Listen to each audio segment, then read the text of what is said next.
जय श्री कृष्ण। राधे राधे। श्री हरिदास। और ये है कल पद्मिनी एकादशी का वीडियो। कल हम सुबह 9:30 बजे निकले। कल सोना नहीं गई थी, सिर्फ मैं और मम्मी जी गए थे। तो कान्हा जी के कहे अनुसार ही मैंने वहाँ से सूखा पेठा पैक करवाया आधा आधा किलो के डिब्बों में, ताकि हम व्रत वाले सभी संतों को या जो भी हमें मिलेंगे हम उनको देते जाएंगे। तभी दुकान वाले भैया बोले, दीदी आप खाटू श्याम जा रहे हो? मैंने कहा नहीं, मैं वृंदावन जा रही हूँ। बोले जाइए ना खाटू श्याम। तो जैसे ही मैं गाड़ी में बैठी मुझे ऐसी फीलिंग आई जैसे खाटू बाबा मुझे बुला रहे हैं। और आगरा में बहुत बड़ा मंदिर है और उनका बहुत विख्यात भी है और बहुत ज़्यादा उनके चमत्कार बताए जाते हैं। लेकिन जब उन्होंने कहा तो मुझे ऐसी फीलिंग आई जैसे बाबा ने मुझे बुलाया, तो हम तुरंत उधर ही के लिए मुड़ गए। अब जैसे ही हम मुड़े तो वहाँ भीड़ थी बहुत, लेकिन भैया को मैंने बोला अगर बाबा ने बुलाया तो हमें कोई भीड़ रोक नहीं पाएगी। और ऐसा ही हुआ, वहाँ पर कोई भी हमें नहीं मिला और हम अचानक से वहाँ अंदर एंटर किया। भीड़ तो काफ़ी हो रही थी, लेकिन फिर भी बाबा ने 5 मिनट के अंदर ही दर्शन करवाए। और मैं मतलब कहते ना, जब प्रभु आपको बुलाते हैं तो वो बहुत चमत्कारी होता है। और जो आप सिर्फ ऐसे लगेगा कि कोई फिल्म चल रही है और आप हो ही नहीं। और ऐसा ही कल भी हुआ कि मैंने कभी सोचा भी नहीं था कि मैं इस मंदिर में कभी आऊँगी, और ना मैं कभी गई थी। लेकिन जैसे ही वो दुकान वाले यानी पेठे वाले भैया ने ये बात कही कि आप जाओ वहाँ, तो मुझे ऐसा ही फीलिंग आई जैसे कि मुझे बाबा ने बुलाया और हम यहाँ पर उनके दर्शन के लिए आ गए। भीड़ काफ़ी थी, लेकिन क्या सब चीज़ बहुत ऑटोमेटिक अलग अलग हो रहा था। आगे पहुँचते ही बैरियर्स लगे हुए थे, लेकिन वो बैरियर से भी आगे पहुँचा दिया गया। मैंने उनको गुलाब दिया और ये देखिए आप भी दर्शन कर सकते हैं। ज़्यादा वीडियो तो मैं नहीं बना सकती थी। और साथ ही ये प्रसाद, क्योंकि मेरा व्रत है तो उन्होंने ये प्रसाद बना दिया और तब जाके मैंने ये प्रसाद भी पाया। और ये आप सबके लिए भी मैंने कल ही ये वीडियो बनाई थी, तो कोई बात नहीं, आज आप पा लीजिए। और बहुत आनंद आ रहा था। उसके बाद हम सीधे वृंदावन निकल गए। और पता नहीं, आज सुबह से ही मेरी तबीयत थोड़ा सा वीक लग रही थी और मुझे लग रहा था कि आज मैं व्रत कैसे रखूँगी, क्योंकि मेरे बॉडी आज का साथ नहीं दे रही थी, क्योंकि पूरी बॉडी में पेन हो रहा था। जैसे ही हम एक्सप्रेस वे पे पहुँचे, बहुत बारिश और चारों तरफ लग रहा था कि आज तो भैया हमारा कुछ होने वाला नहीं है। क्योंकि मुझे एक डर ये भी था कि सैटरडे है तो भीड़ बहुत होगी। तटिया स्थान वाला जो ऑन रोड है जहाँ से, वहाँ पर भी ट्रैफिक लगा दिया गया होगा, पुलिस वाले खड़े होंगे। और रियल में ऐसा ही हुआ। वृंदावन में एंटर करते ही, जैसे ही हमने पुल को पार किया, तटिया स्थान पर पुलिस वाले बैठे थे, उन्होंने एंटर नहीं किया। तो हमने कहा भैया सीधे चलते जाओ और देखते हैं आगे क्या होगा। आगे देखा तो भैया बहुत भीड़ हो रही थी। तभी अचानक वहाँ पे पुलिस वाले खड़े थे, लेकिन इतनी तेज़ बारिश हुई, दीदी भैया बोले कि अब तो लगता है हमें गाड़ी यहीं खड़ी करनी पड़ेगी। और उन्होंने जैसे ही उस गाड़ी को वहाँ खड़ी करने की बात कही, तभी एकदम से बारिश होने लगी। और बारिश मतलब होते ही पुलिस वाले वहाँ से हट गए और हमारी गाड़ी वहाँ से निकल गई। अब आगे जाते जाते चारों तरफ ट्रैफिक था, लेकिन अंदर हम सीधे चलते चले गए। मैंने कहा भैया निकालो, ज़रूर कहीं ना कहीं कोई राह होगी, प्रभु ने बुलाया तो कोई तो कारण होगा। वैसे तो मैं काम के लिए गई थी, लेकिन सुबह से ही जो स्वप्न लीला थी वो ऐसी थी कि एक लाला आया था और जो चाहता था कि मैं उसके साथ वीडियो बनाऊँ, और ये क्या था कुछ समझ नहीं आया। तो मैंने कहा कोई बात नहीं, हम पहुँचते पहुँचते वृंदावन पहुँच रहे हैं। यहाँ पर हमने काफ़ी देर अपनी गाड़ी को भी रोकना पड़ा था, कि मतलब 5 मिनट की बारिश। जैसे ये काले बादल आप देख रहे हैं, ये काले बादल ही ने हमारी हेल्प की थी, क्योंकि इनके बरसते इतनी तेज़ बारिश हुई कि पुलिस वाले वहाँ से हट गए और गाड़ी निकल गई। अब आगे हम चलते गए, चारों तरफ ट्रैफिक लगा हुआ था, आप आगे देखोगे। अब हमें वहाँ पर एक कच्ची रोड नज़र आई। हमें नहीं पता था कि वो रोड कहाँ जा रही है, लेकिन हमने कहा कि प्रभु का नाम लो और इस रोड से निकल चलो। और जैसे ही हम उस रोड से निकले ना, आप यकीन नहीं करोगे हम कहाँ निकले, प्रेम मंदिर के पास। Oh my God. उसके बाद फिर हम सीधे अंदर गए। हमने कहा अब सुनरुख रोड से जो है देखते हैं, लेकिन वहाँ भी पुलिस वाले खड़े थे। लेकिन अब प्रभु की इतनी कृपा हो गई है कि वो मुझे देखते ही मुझे हमारी गाड़ी को अंदर जाने देते हैं, क्योंकि उन्हें पता चल गया है कि हम सेवा के लिए जाते हैं। तो ये बहुत बड़ी कृपा कान्हा जी ने ही की है, तो वो देखते ही हमको अंदर जाने देता है। तो सुनरुख रोड से हम जब अंदर जाने लगे तो मैंने वहाँ पर मंदिर में फ़ोन किया और मैंने पूछा क्या पट लग गए हैं दोनों ही मंदिरों के। तो तब उन्होंने कहा कि 12 बजे पट लग जाएंगे और हमें सुनरख रोड पे ही 12 बज चुके थे। अब जैसे ही हमने वहाँ से क्रॉस किया, आप यकीन नहीं करोगे, हम 12:20 हो चुके थे। मैंने कहा हे मेरे लाला कहीं तो दर्शन दे दे ऐसे ही मन में भाव था। तो गाड़ी वाले भैया बोले कि दीदी क्या आपको लगता है कि वो दर्शन हो पाएंगे? मैंने कहा देखो आगे आगे देखते हैं, प्रभु ने अगर कहा है तो वो दर्शन देंगे, चाहे वो एक ही दर्शन क्यों न दे। और वास्तव में ऐसा ही हुआ। जैसे ही हम स्नेह बिहारी जी में मैंने एंटर किया तब बज रहे थे 12:22। लाला का पट बंद होने वाला था। मैं भागकर जल्दी से चढ़ गई ऊपर और ऊपर जाके लाला को पेठों का प्रसाद दिया। आधा प्रसाद मैंने बांट दिया था। मतलब जब हम जो कच्ची सड़क से गए थे ना तो वहाँ से संत जा रहे थे, तो प्रभु ने उन संतों के लिए ही शायद वो प्रसाद बंधवाया था। तो वो हम उनको देते हुए हम मंदिर पहुँचे। मंदिर में मैंने कहा प्रभु को जल्दी से भोग लगा के प्रसाद मुझे दीजिए। फिर वो प्रसाद लेकर हमने मंदिर में ही भक्तों को बांटा। तो देखिए प्रभु की जो कृपा होती है ना, वो ऐसी होती है जो आप कल्पना भी नहीं कर सकते और ऐसे होते चला जाता है। जो हमारे गाड़ी वाले भैया है ना, वो तो हमेशा ही कहते हैं दीदी मैं हज़ारों लोगों के साथ आता जाता हूँ, लेकिन आप लोगों के साथ जो ये मिरेकल्स होते हैं ना बहुत अलग होते हैं। मैंने कहा देखो भैया, जब हम भगवान के लिए या भगवान से रिलेटेड किसी भी चाह को रखते हैं वो ज़रूर पूरी होती है, लेकिन स्वार्थ के लिए रखोगे तो आपकी एक भी वस्तु पूरी नहीं होगी, क्योंकि वो आपके कर्मों पर आधारित होती है। यही है वो कच्ची सड़क जहाँ से हम निकले थे। तो अब आप यहाँ से देख सकते हो। तो यहाँ सारे बच्चे नहा रहे थे, ये देखो लेकिन पानी बहुत पड़ रहा था तो मैं अच्छे से वीडियो नहीं बना पा रही थी। तभी मैंने कहा कि चलो कुछ ये देखिए यहाँ पे संत जन थे जिनको हमने इस तरह से थोड़ा डिस्ट्रीब्यूट करते हुए गए, लेकिन हर जगह का मैंने वीडियो नहीं बनाया क्योंकि आधा आधा किलो के डिब्बे मैंने पेठे के बनवाए थे। लेकिन मुझे पता चल गया कि आगे भी प्रभु क्या करवाना चाहते हैं। तो इससे पता चलता है कि प्रभु के जो आदेश होते हैं वो बहुत अनोखे होते हैं। उसके पीछे छुपे हुए राज को तो कोई समझ ही नहीं सकता, लेकिन वो इतने अलग होते हैं और उनको समझ पाना किसी के बस में भी नहीं है, मैं आपको सच कहूँ तो। यहाँ से देते हुए अब हम देखिए कहाँ निकलेंगे। हम एकदम से बाहर निकलेंगे जहाँ पर बिल्कुल ट्रैफिक नहीं है, बिल्कुल खाली होगा, जो बात मैं आपको पहले ही बता चुकी हूँ। तो ये प्रेम मंदिर के इधर से होते हुए हम निकल रहे थे। बीच बीच में ये डिस्ट्रीब्यूट करते जा रहे थे। तो पानी भी पड़ रहा था, सब भीग भी रहे थे, लेकिन बहुत सारा आशीर्वाद मिल रहा था, अच्छा लग रहा था, आनंद आ रहा था। अब यहाँ से देखिए हम ये पुल है और यहाँ से सीधे प्रेम मंदिर के लिए जाया जाएगा और बिल्कुल खाली था, मतलब कोई भीड़ भाड़ नहीं। ये देख रहे हैं आप, देखिए बिल्कुल खाली है। अब हम ये सीधे प्रेम मंदिर वाले रोड पे आ गए हैं। यहाँ से होते हुए हम सुनरख रोड पे पहुँचेंगे, बीच से होते हुए। बीच में एक रोड आता है, क्योंकि मैं लाला से यही कह रही थी लाला भीड़ मत देना, लेकिन बाहर सारा ट्रैफिक जाम था और अंदर आके देखा तो कोई भीड़ ही नहीं है।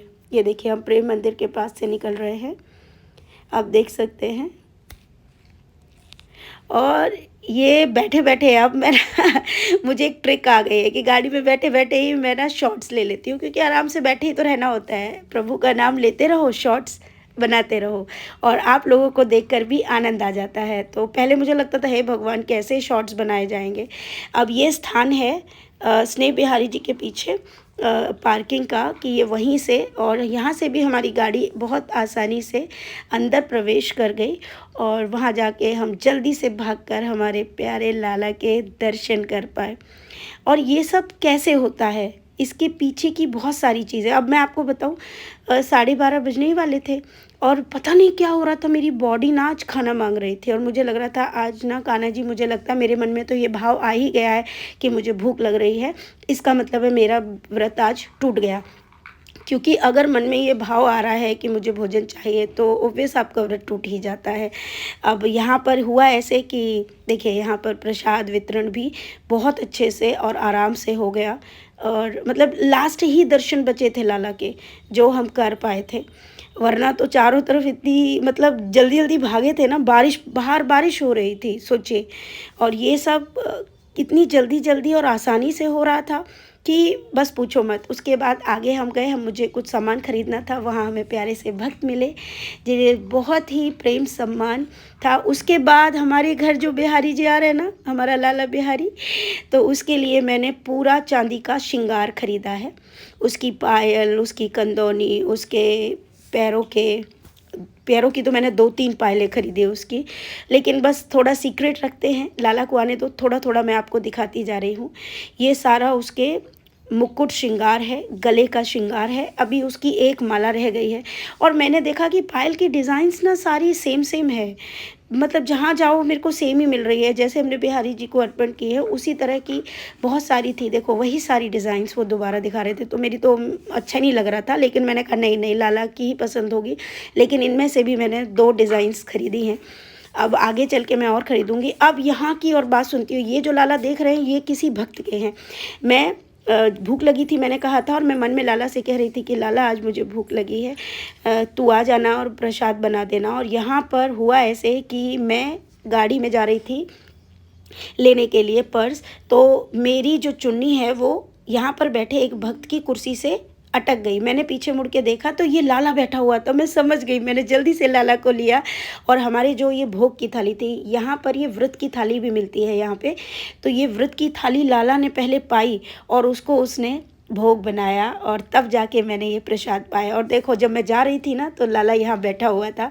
मैंने जाते जाते भी उसका वीडियो बनाया, जैसे वो कह रहा होगा मैं, मतलब लाला ने मेरा व्रत भी नहीं टूटने दिया। ये सोचिए आप, उसने मुझे मतलब भोग की थाली दी, क्योंकि अगर मन में किसी के ये भाव आ जाता है कि मुझे भूख लगी है और मतलब मुझे भोजन चाहिए, तो व्रत टूट जाता है। लेकिन प्रभु ने यहाँ पर ये बताया कि ठीक है, भले ही व्रत टूट जाए लेकिन अन्न नहीं खाना है, तो उसने मुझे व्रत की थाली यहाँ प्रोवाइड करवाई और ख़ुद उस भोग को पाया और मेरे लिए वो प्रसाद बनवाया। मेरा बच्चा, मतलब मैं क्या बताऊँ वो कैसे क्या करता है। वो जो भक्त थे उन्होंने जब ये देखा कि मेरी चुन्नी वहाँ पे अटकी थी तो वो मुझे पहचान भी गए कि अरे आप तो इंस्टाग्राम पे। मैंने कहा हाँ जी हाँ जी।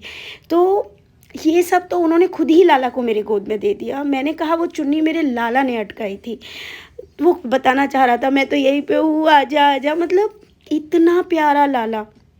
प्रभु की इस कृपा का बखान कर पाना मेरे बस में नहीं है। अब देखिए, अब हमने कहा कि 3:30 बज रहे थे, मैंने कहा अब घर चलते, क्योंकि मुझे ना बुखार भी आ रहा था। भोजन भी, मतलब थाली भी पाली थी, उसके बाद भी मुझे ना मेरा पूरी बॉडी पेन कर रही थी। मुझे लग रहा था मेरी आईज़ आ जाएंगी।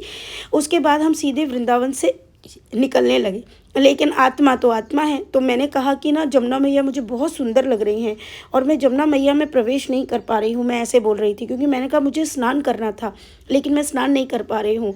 कभी तबीयत ख़राब हो जा रही है और कोई स्थान ही नहीं मिल पा रहा कि मैं कहाँ स्नान करूँ। तो मैंने गाड़ी वाले भैया से बोला कि भैया ऐसी जगह गाड़ी रोक लेना, मुझे ना एक वीडियो बनाना है जमुना मैया के साथ। तो आगे हम जाने लगे तो वो बोले दीदी जगह तो कहीं मिलेगी नहीं, क्योंकि पुल है और पुल पर तो जब भी आप वीडियो बनाओगे तो कोई स्थान ही नहीं है नीचे जाने के लिए, क्योंकि पानी तो ऊपर ऊपर तक आया हुआ है। मैंने कहा अच्छा। मैंने कहा लगता है जमुना मैया को ना मैं टच नहीं कर पाऊँगी आज। मतलब ऐसी फीलिंग्स आ रही थी अंदर, मतलब समझ ही नहीं आ रहा था। एक मन में आ रहा था मानसरोवर चली जाऊँ, फिर लग रहा था कि नहीं नहीं मैया ने तो अभी जाऊँ कि नहीं जाऊँ, मतलब पता नहीं क्या चल रहा था और शरीर मेरा बिल्कुल साथ नहीं दे रहा था। अब देखिए हम यहाँ पर आ गए थे और यहाँ पर पूरा पानी भरा हुआ था। उसके बाद मैंने सोचा कि अगर भैया ना गैस डलवाएंगे तो मैं समझ जाऊँगी कि देवरा बाबा के उधर जाएंगे। तो अब ना यकीन मानो भैया गैस डलवाने लगे और हमने अपनी गाड़ी को देवरा बाबा की तरफ मोड़ दिया। और मैं जानती थी कि देवरा बाबा तो पूरी तरह डूब गए होंगे, आधे से भी ज़्यादा, क्योंकि वो तो जमुना के तट पे ही हैं। हम वहीं से जाने लगे और यही मेरा गांव है, क्योंकि बचपन से मैंने यहाँ पर बाढ़ देखी है और ये इसी तरह से पानी रहता है। और ये खादर बोलते हैं इसको, ये खादर है। यहाँ पर अभी बहुत सारे बिल्डर्स ने, दिल्ली के बाहर के लोगों ने ये सारे खेत खरीद लिए और ख़रीद कर यहाँ पर प्लॉटिंग कर रहे थे। और ये प्लॉटिंग बहुत बहुत महंगी वो प्लॉटिंग कर रहे थे। और मैं बार बार जब भी मैं इधर आ रही थी मानसरोवर ना, तो मैं भगवान से कह रही थी कान्हा जी ये तो जमुना मैया की जगह है, मैं तो बचपन से देखती आई हूँ कि यहाँ पानी भर जाता था, तो यहाँ पर ये लोग प्लॉटिंग कैसे कर रहे हैं? यहाँ प्लॉटिंग करेंगे तो घर कैसे रहेंगे? आप मानेंगे नहीं, इस बात को सिर्फ 2 महीने हुए हैं जब भी मैं और सोना यहाँ आते थे। और जब मैंने ये देखा कि देखो अब पानी फिर भर गया, तो यहाँ भगवान मदद कर रहे हैं। यहाँ जमुना मैया बताना चाह रही है ये खादर उनका है, ये स्थान उनका है, यहाँ घर बनाने की चेष्टा मत करो। अगर तुम घर बनाओगे या ये सारी चीज़ें करोगे तो देखो प्रकृति का स्थान है, इसको अपने ऊपर मत लो, क्योंकि तुम कितने भी ऊंचे घर बना लेना, आज जिस प्रकार ये जलमग्न होके बैठे हुए ना, इतने रेट्स बना रखे, पूरी रोड भर दी थी। ये देखिए, आप देख रहे हैं ये सारा, अब चारों तरफ ये पानी भरा हुआ है। तो भगवान ने आप सबकी मदद की है। जो बाहर के लोग हैं, कोई भी प्लॉटिंग खरीदने से पहले ध्यान नहीं दे रहे और किसी की भी बातों में आ जा रहे हैं, सिर्फ ब्रिज के नाम पर घर खरीदना चाहते हैं। अरे भैया, ब्रिज यमुना महारानी का है, ब्रिज राधा रानी का है, ब्रिज कृष्ण का है, ये ब्रिज गोप गोपियों का है, ये ब्रिज संतों का है। आम निवासियों के लिए यहाँ पर सिर्फ दर्शन के लिए है, ये समझिए। आप लेना चाहते हैं तो ब्रिज से थोड़ा सा दूर लीजिए। और ये बात दिखी कि भगवान ने आप सबकी मदद की है ये सब दिखाकर। ये देखिए, यहाँ पर आप सब प्लॉटिंग खरीद रहे थे, ये है मानसरोवर वाली राधा रानी के साइड, दोनों साइड जमुना मैया की तरह पूरे ये भरे पड़े हैं। बीच में सड़क है जिस पर हमारी गाड़ी चल रही है। देखिए, मैं आपको पूरी तरह दिखा रही हूँ। और अब आप सतर्क हो जाइए, और कोई भी आपके आसपास भी हो तो उन्हें समझाइए, चाहे 10 वर्ष बाद आए, लेकिन यमुना मैया महारानी हमारी राधा रानी से दोनों का मिलन होता है और वो हमेशा इस प्रकार आती हैं। यहाँ से पानी इस सड़क के इस पार। अब आप सोचोगे ये कैसे हुआ, ये सब बड़ी ही, इस माया को समझ पाना किसी के बस की बात नहीं है, ठीक है। महालक्ष्मी जी का मंदिर भी पूरी तरह जलमग्न है। देवरा बाबा आधे से ज़्यादा जलमग्न है, वहाँ तो कोई जा ही नहीं सकता, पूरा जलमग्न है, एक भी स्थान नहीं बचा है, वो पूरी तरह भर गया है। यहाँ पर लोग रुक रुक कर सड़क के पास वीडियोस बना रहे हैं, शूट कर रहे हैं। यहीं पर कुछ समय पहले लोग प्लॉटिंग कर रहे थे, ये गलत है। ये देखिए, यहीं पर लाला ने हमको एक प्लॉट दिखाया था, और जब स्वप्न में लाला ने आके हमको मना कर दिया था कि यहाँ प्लॉट नहीं खरीदना, तो देखो प्रभु ने हमें पहले ही सतर्क कर दिया था। ये है मानसरोवर वाली राधा रानी, यहाँ पर लोग आकर उनको प्रणाम कर रहे हैं। तो ये देखिए, आप सब देख सकते हैं, मुझे बहुत ज़ुकाम हुआ है सच बोलूँ तो। और यहाँ पर हमने राधा रानी को प्रणाम किया। और ये देखो, ये लाला नटखट बीच में ही आ गया। देखो, मैं वीडियो बना रही हूँ और ये बीच में आ गया, मैं अपने आप को दर्शन करा रहा है। ये देखो, मेरे दर्शन करो पहले, अपने दर्शन। वहाँ एक और भक्त आ गई, उन्हें लगा ये मेरे लाला है, तो वो भी वीडियो बनाने लगी। ये देखिए, यहाँ पर बहुत सारे, मैं तो पूरी भीग गई थी, मेरा आधा लहंगा भीग चुका था, मैं अंदर तक जो है गई थी, और मैंने खूब सारी परिक्रमा यहीं खड़े खड़े दे दी। अगर आपको उल्टी दिख रही हो तो वो कैमरे का पोजीशन के ऊपर हो सकता है। और मन कर रहा था अंदर चले जाएं, लेकिन छाती से भी ऊपर तक पानी है, मतलब कंधों तक आप पानी मांग लीजिए, इतना पानी भरा हुआ है। ये देखिए, चारों तरफ जमुना और मानसरोवर का मिलन है ये, और ये बहुत अद्भुत दृश्य है जिसको आप देख रहे हैं। ये देखिए, ये सड़क है, देख पा रहे हैं, और इतना सुंदर दृश्य ये।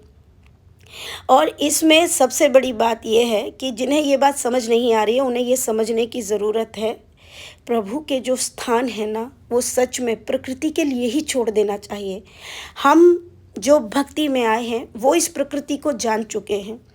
भक्ति का मतलब समझने की ज़रूरत है। आपको कृपा कहीं से भी प्राप्त हो सकती है, ठीक है। आप यहाँ हो या कहीं और हो, आपको कृपा प्राप्त होगी, लेकिन वो भाव आपके अंदर है या नहीं, ये सबसे पहले मायने रखता है। आपके अंदर उस भाव का होना ज़रूरी है। अगर भाव नहीं है तो आप किसी भी बड़े संत के पास जाइए, कृपा मांगिए, कुछ भी हासिल नहीं होगा, क्योंकि ये सब आपके भाव